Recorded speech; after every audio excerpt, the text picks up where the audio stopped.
তোমরা যারা প্রজেক্ট বানাও তাদের মধ্যে অনেকেই জানো না প্রজেক্টের কৃতজ্ঞতা স্বীকার অংশে ঠিক কি লিখতে হয়, কার নাম দিতে হয় বা কিভাবে শুরু করতে হয়।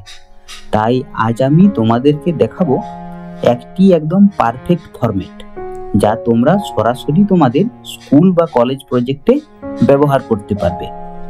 নমস্কার সবাইকে, আমি শোভন।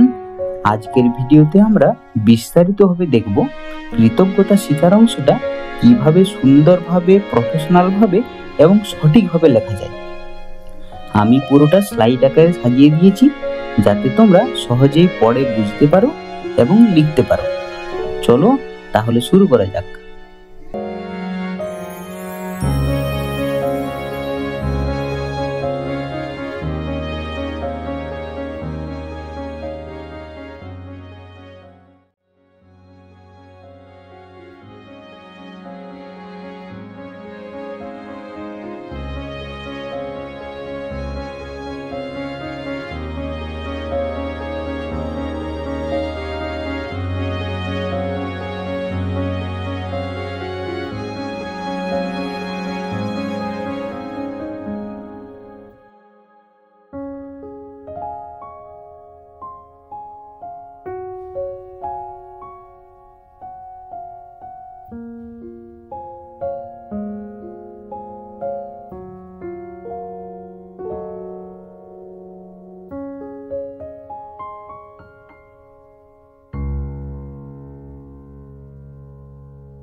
তো এভাবেই খুব সহজভাবে তোমরা কৃতজ্ঞতা স্বীকার অংশটা লিখতে পারো, সুন্দর, প্রফেশনাল আর পরিপাটিভাবে।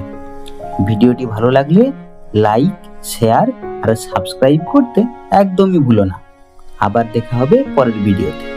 Thank you.